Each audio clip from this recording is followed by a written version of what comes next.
저희가 이번 주부터 바이블 타임으로 에스겔서를 읽고 있습니다.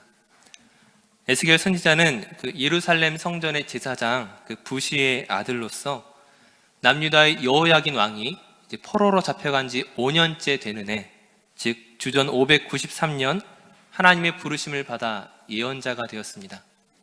예언자란 무엇을 말하는 것입니까? 자신의 지식이나 경험이나 혹은 영감으로 예언하는 것이 아닙니다. 하나님의 말씀을 받아서 예언하는 것이죠. 그 하나님의 뜻이 때로는 그 예언자 스스로도 감당할 수 없는 무척 처참하고 무거운 말씀이라 할지라도 하나님의 뜻대로 그 말씀을 전달해야 하는 것입니다. 하나님께서는 에스겔 선지자를 통하여서 그 하나님의 법을 어긴 이스라엘 민족이 그들 스스로 멸망을 초래한 것임을 선포하게 하시는데, 그냥 말씀으로만 선포하는 것이 아니라 특별한 상징 행위들을 통하여 그 이스라엘에게 메시지를 전하는 것을 볼 수가 있습니다. 에스겔서 4장과 5장을 보시게 되면 먼저 토판을 만들어서 예루살렘 성에 본을 뜨게 하시고 또 흙과 철판으로 성을 포위하게 하십니다. 이어서 에스겔 선지자로 하여금 왼편으로 390일을 눕게 하고 이어서 오른편으로 40일을 눕게 하십니다. 또 이어서는 에스겔 선지자의 그 머리털과 수염을 깎는 행위를 하게 하시죠. 이 모든 상징과 행위들을 통하여 하나님께서 예루살렘의 멸망을 선포케 하시는 것이었습니다. 이러한 심판에 대한 예언에 이어서 오늘 우리가 읽은 6장에서는 하나님께서 이토록 예루살렘을 파멸시키시고 그 이스라엘 백성을 흩으시는 이유가 무엇인지, 그 징계의 목적이 무엇인지를 분명히 밝히고 있습니다. 결론적으로 본문이 말하고 있는 것은, 즉 예루살렘과 이스라엘에 대한 그 하나님의 징계의 목적은 그들로 하여금 여호와 하나님이 어떤 분이신지를 알게 하시기 위함이라고 말하고 있습니다. 이것이 오늘 설교의 제목이고, 동시에 오늘 에스겔 6장에서는 4번에 걸쳐서 이야기하는 것이고, 동시에 에스겔서 전체로 보면 무려 65회나 반복하여 언급하는 내용입니다. 우리가 잘 알다시피 하나님께서 자신을 이스라엘 백성에게 계시하셨습니다. 율법을 주셨고 제사를 주셨고 수많은 선지자들을 통하여서 하나님이 어떤 분이신지를 그들에게 충분히 알리셨죠. 하지만 이스라엘은 어떻습니까? 자신들은 하나님의 선택받은 선민이라고 자랑하였지만 막상 그들의 예배가, 그들의 신앙 행위가 오히려 하나님을 얼마나 근심케 하였는지를 성경은 고발하고 있습니다. 오늘 우리는 이 말씀을 통하여서 우리 역시 하나님을 잘 안다고 생각하지만 막상 하나님을 근심케 했던 그 이스라엘 백성들의 실수와 잘못을 오늘 우리가 되풀이하고 있지 않은지 다시 한번 돌아보는 이 시간 되었으면 좋겠습니다. 먼저 오늘 본문 6장 2절의 말씀을 읽으며 살펴보도록 하겠습니다.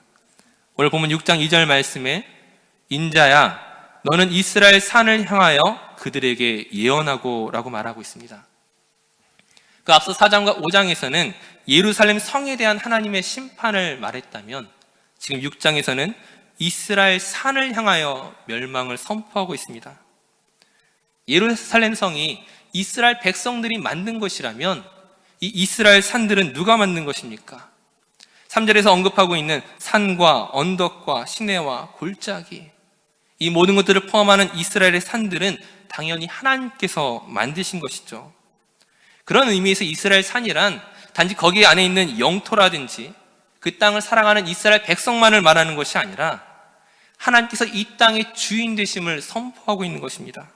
이 이스라엘이라는 이름은 하나님께서 만드시고 주신 것이고, 그러므로 하나님의 명예와 하나님의 이름이 거기에 함께 걸려 있는 것이죠. 그런 이스라엘의 산들, 곧 언덕, 시내, 골짜기, 그리고 그 속에서 살아가는 이스라엘 백성들이 멸망한다는 것은 곧 하나님의 이름이 수치를 당하고 하나님께서 그 모든 부끄러움을 감당하시겠다라고 말씀하시는 것입니다. 하나님께서 이 모든 수치와 부끄러움을 왜 당하시겠습니까? 이제 이스라엘의 죄악이 심판을 당하지 않고서는 더 이상 이스라엘이라는 이름이 하나님과 어울리지 않을 만큼 너무나 심하게 타락하였기 때문이었습니다. 이제 그 타락의 정도를 보여주는 것이 바로 오늘 6장에서 이야기하는 바로 산당입니다. 산당은 원래 높은 곳이라는 그런 산등성이라는 의미를 가지고 있지만 이제 여기서 말하는 산당이란 각종 예배 행위가 이루어지는 장소를 말하는 것이었습니다. 이런 예배의 장소가 주로 언덕에 있었지만 그 언덕뿐만이 아니라 골짜기나 큰 나무 아래 같은 곳에도 이러한 산당들이 있었습니다. 성전과 같은 건물을 갖춘 곳도 있었지만 대부분의 경우에는 건물 없이 그냥 개방된 야외에도 있었습니다. 예루살렘 성전이 세워지기 전에 이런 산당이 이스라엘 곳곳에 많이 있었습니다. 이런 산당들 중에서 일부는 가나안 민족으로부터 빼앗은 것도 있었죠. 이스라엘이 그 가나안 땅을 차지하는 과정에서 그 가나안 사람들이 그 바알과 같은 우상들을 숭배했던 그 산당을 빼앗아 그곳에서 하나님을 예배하는 장소로 사용했던 것이었습니다. 근데 문제는 무엇이냐? 단지 예배의 장소로서만 넘겨받은 것이 아니라 그들의 문화적 관습과 그 행위들이 이스라엘 안에 같이 들어오게 했다는 것이죠. 결국 그러한 영향으로 인해서 하나님을 예배한다고 말하면서도 막상 거기에는 우상과 같은 방식과 우상들이 함께 들어왔던 것이었습니다. 신명기 7장 16절 말씀은 이렇게 경고하고 있습니다. 내 하나님 여호와께서 내게 넘겨주신 모든 민족을 내 눈이 긍휼히 여기지 말고 진멸하며 그들의 신을 섬기지 말라. 그것이 내게 올무가 되리라. 이스라엘이 그 가나안 땅을 점령하는 과정에서 때로는 그들이 보기에 아까운 것, 이로워 보이는 것, 쓸만한 것들이 있었습니다. 내가 보기에는 참 좋은 것들이지만 사실 그것은 이스라엘 백성을 멸망으로 이끄는 올무와 같은, 즉 함정과 같은 것이었죠.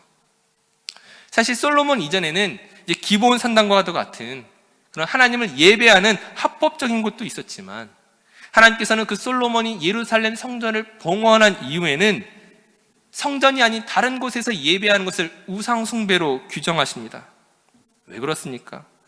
이스라엘의 신앙이 그 다른 이방 민족과의 그 접촉으로 인하여 그들과 동화되거나 흡수되지 않도록 그 유일하신 하나님에 대한 올바른 신앙 정체성을 가질 수 있도록 그들을 보호하는, 지키기 위한 방법이었습니다.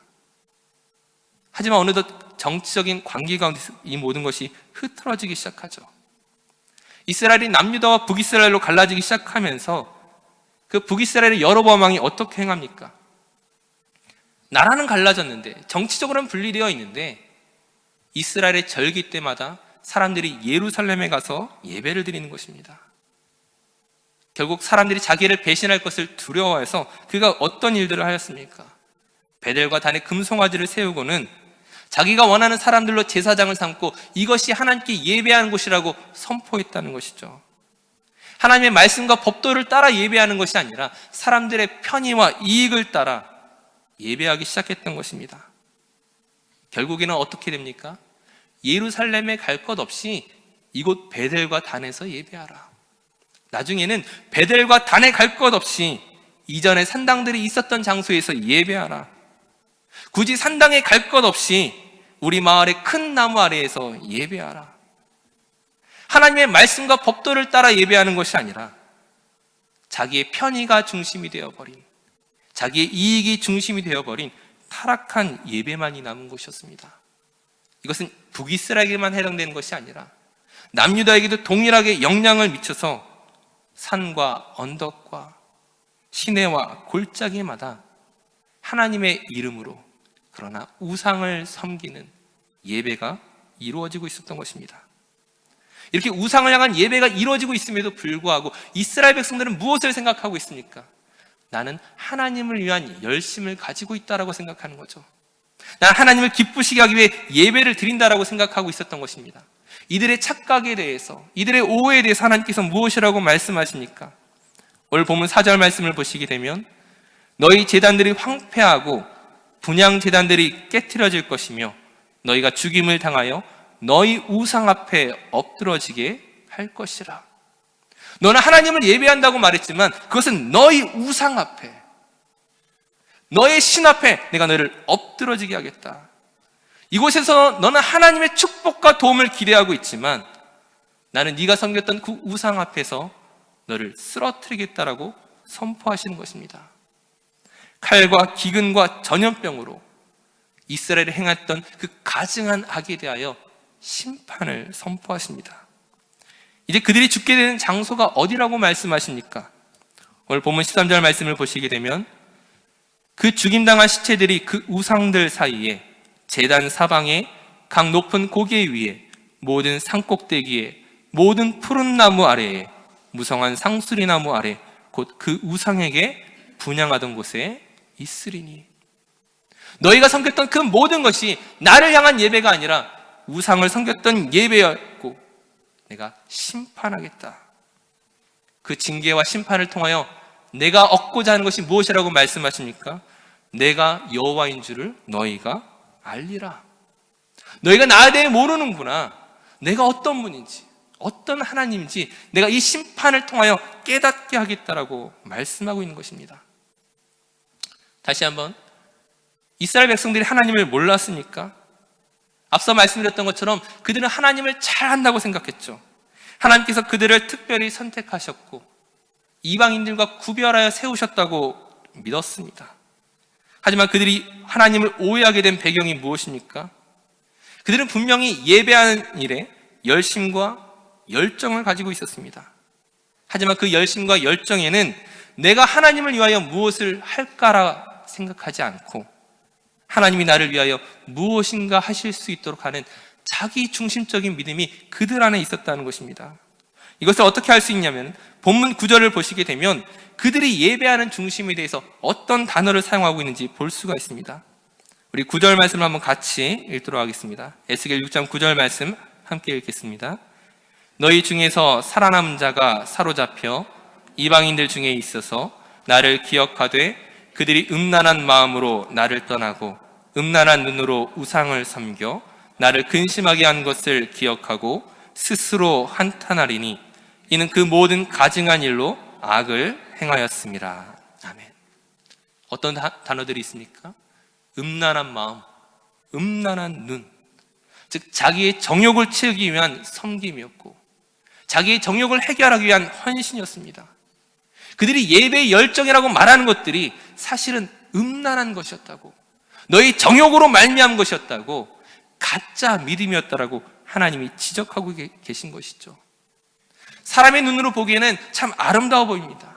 신실해 보입니다. 열정이 있어 보입니다. 하지만 하나님이 보시기에 그것은 가증한 악이라고 말씀하시는 것이죠. 사랑하는 성도님들, 오늘 우리가 예배의 자리 가운데 나와 있지만 우리가 하나님을 얼마나 잘 알고 있습니까? 내가 하나님을 잘 섬기고 있고 나의 신앙 행위를 통하여 하나님을 만족시켜 드린다고 생각하십니까? 하나님을 위한 나의 열심과 열정이 있어서 주일 성수를 하고 헌금을 하고 봉사도 하고 이렇게 늦은 저녁 시간에도 혹은 이른 새벽 시간에도 나와 예배하지만 이 모든 것으로 하나님을 향한 나의 열심과 믿음을 증명할 수 있다라고 여러분 생각하십니까? 이 모든 것이 필요 없다고 말하는 것이 아니라 오히려 우리의 열정과 열심이 하나님을 반대하는 일에, 하나님을 근심케 하는 일에 사용되어 있지 않은지 우리는 우리 자신을 점검해 봐야 된다는 것이죠. 우리가 신약에서도 바울이 얼마나 큰 열심이 있었습니까? 그러나 그가 예수 그리스도를 알지 못했을 때에 그의 열심은 그리스도인들을 잡아 죽이는 것이었습니다. 마찬가지로 우리가 하나님을 알고 있다라고 말하지만 정말 우리의 열심과 열정이 하나님이 원하시는 모양과 모습과 중심을 가지고 하나님 앞에 나아가고 있는지 우리가 시시때때로 순간순간 점검하셔야 된다는 것이죠. 그것을 점검하는 두 가지의 방법을 말씀드리려고 합니다. 첫 번째는 하나님과 거래하려고 하지 마십시오. 내가 하나님을 위해 이만큼 일했으니까 하나님 제게 무엇을 주시겠습니까? 내가 이렇게 헌금도 하고 이렇게 봉사도 하였는데 하나님 나에게 어떻게 갚아주시겠습니까? 나의 믿음을 통하여 하나님이 나에게 갚아주셔야 된다는 생각을 혹시 하고 있다면 속히 버리셔야 됩니다. 이것은 이스라엘 백성들의 그 음란한 마음의 출발과 같다는 것이죠. 하나님께서 저와 여러분에게 무엇을 주셨습니까? 예수 그리스도를 십자가에 못 박으심으로 우리에게 생명을 주셨습니다. 그 귀한 생명에 대한 감사가 마르기도 전에 하나님께 또 다른 것을 요구하고 얻어내기 위해서 우리의 열심과 헌신을 이용하려고 한다면 하나님께서 우리에게 베푸신 은혜에 대한 무지이며 못 오길 것입니다. 하나님의 은혜는 어떤 은혜입니까? 갚을 길이 없는 은혜이죠. 우리가 얼마나 많은 예배와 얼마나 많은 섬김을 다한다 할지라도 다른 무엇인가를 요구하거나 얻어낼 수 있는 권리로서 사용할 수 있는 것이 아니라는 것이죠. 물론 이것이 하나님이 나의 필요를 아실 테니까 굳이 나의 필요를 위해 하나님께 기도하지 않아도 된다라고 말하는 것이 아닙니다. 오늘 우리의 삶에서 왜 하나님께 기도하지 못하겠습니까? 우리가 만난 어려움에 대해서 왜 하나님께 요구하지 못하겠습니까? 당연히 기도해야죠. 하지만 때로는 우리가 기도하지 못하는 것마저도 또는 기도할 능력과 힘이 없는 그때에도 하나님께서 자녀를 사랑하심으로 능히 도우시고자 하는 분이심을 우리가 믿지 아니하고 하나님과 거래하려고 하는 나의 어떤 것으로 요구하려고 하는 그런 음란한 마음을 버리셔야 한다는 것입니다. 우리 자신을 점검하는 방법 두 번째는 이제 앞서와 반대로 그 신앙적인 열심과 행위가 나에게 부족할지라도 그것으로 불안해하거나 자책하지 말라는 것입니다. 즉 하나님의 은혜를 의심하지 말라는 것이죠. 그 우리의 신앙 열심과 열정을 하나님의 거래에 이용하려는 마음만큼이나 하나님을 만족시키지 못했다는 생각으로 죄의식을 가지거나 두려워하거나 염려하는 것은 마찬가지로 하나님을 모르는 것입니다. 앞서 말씀드린 것처럼 은혜란 갚을 수 없는 것, 대가를 지불할 수 없는 것입니다. 그런데 사람들은 있는 그대로의 자신을 인정하지 못하고 그 은혜 받는 것을 잘 받아들이지 못합니다. 사람들의 의식 속에는 공짜가 없다라는 생각이 있죠. 하나님의 은혜마저도 대가를 지불하려고 한다는 것입니다. 하지만 막상 우리 자신의 삶을 돌아보면 어떻습니까? 하나님 아닌 다른 일에 너무나 많이 분주하다는 것이죠. 우리가 사는 세상 속에서 성공하기 위해서 혹은 살아남기 위해서 생존이 우리의 문제가 되어 치열하게 싸우다 보니까 하나님의 일이 나의 삶에서 우선순위에서 물러날 때가 참 많이 있습니다. 그리스도인답게 살아가기보다는 그냥 생존이 목적일 때가 참으로 많이 있죠. 이처럼 세상 속에서 간신히 살아가다가 일주일에 한 번, 두 번 겨우겨우 예배드리는 성도들이 아마 대부분일 것입니다. 원수를 향한 용서와 긍휼, 이웃을 향한 섬김과 사랑과 봉사, 이런 것들을 전혀 내세울 수 없는 자신으로 인해서 하나님 앞에 설 때마다 두려워하고 의심하고 불안해하는 사람들이 참으로 많이 있다는 것이죠. 그러나 이런 마음으로 하나님 앞에 나아간다면 그것은 하나님 앞에서 자신의 열심을 자랑하는 것만큼이나 하나님의 은혜를 알지 못하는 것임을 기억하시기 바랍니다. 우리가 애초에 하나님의 은혜가 없으면 쓸모없는 사람이죠. 하나님의 도우심이 없으면, 하나님이 나를 붙잡아 주시는 것이 없으면 애초에 나는 가망이 없는 사람이었습니다. 굳이 내가 쓸모있는 사람이 되어야 하는 것이 아니고 쓸모있는 척을 할 필요도 없습니다. 내가 하나님을 위해 무엇인가를 해야 되는 것이 아니라 이미 하나님께서 나에게 행하신 일들, 나를 위하여 베푸신 그 놀라운 은혜를 받아들이는 것으로 우린 하나님을 아는 일을 시작할 수 있다는 것입니다. 나 같은 사람을 위해서도 주님 십자가를 치셨군요. 그 갚을 길 없는 그 은혜에 대한 감사가 자연스럽게 우리의 삶을 하나님이 원하시는 삶과 방향으로 이끌어간다는 것입니다. 지금은 간신히 예배하는 것 같지만 하나님을 아는 사람은, 그 은혜를 깊이 깨달은 사람은 그 변화의 삶을 시작할 수 있다는 것이죠. 사랑하는 성도님들, 오늘 우리 신앙에 있어서 가장 중요한 것은 어떤 행위가 아니라 하나님을 아는 일입니다. 여호와 하나님이 어떤 분이신지를 아는 일에 우리가 힘써야 한다는 것이죠. 우리의 예배는 자랑이 아니라 하나님을 알기 위한 몸부림입니다. 예수 그리스도의 사랑이 얼마나 놀라운 것인지, 성령께서 말할 수 없는 탄식으로 지금도 우리를 위하여 친히 간구하고 계시고 오늘 우리 삶을 어떻게 인도하고 계시는지 그 하나님의 은혜를 깊이 있게 묵상할 때, 그때 우리는 은혜에 합당한 삶을 살아갈 수 있는 것입니다. 오늘 말씀의 결론으로 그 놀라운 은혜와 사랑을 우리 매일의 삶에서 경험하기 위하여 하나님 아는 일에 힘쓰시기 바랍니다. 그때서야 하나님이 기뻐하시는 감사의 예배를 드릴 수 있습니다. 내가 기뻐하는 예배가 아니라, 내가 만족하는 예배가 아니라, 내가 감동하는 예배가 아니라, 때로는 나에게 감동이 없을지라도, 때로는 나의 심령이 메마른 것처럼 보일지라도 하나님을 추구하며 하나님이 원하시는 모양과 모습으로 겸손히 예배드리는 사람에게 놀라운 은혜를 더하실 줄로 믿습니다. 교만이 아닌, 두려움이 아닌 하나님의 영광을 선포하며 송축하는 저 모든 성도들 되시기를 간절히 축원합니다. 이제 우리 함께 찬양하신 후에 좀 기도했으면 좋겠습니다. 우리 앞서 찬양했던 송축회 내용은 우리 찬양을 함께 후렴만 찬양하시면서 오늘 우리의 예배를 통하여서 내가 기뻐하는 것이 아닌 하나님이 기뻐하시는 예배로 드리게 하여 주시옵소서. 우리의 찬양을 받아 주시옵소서. 우리 함께 선포하며 찬양하도록 하겠습니다.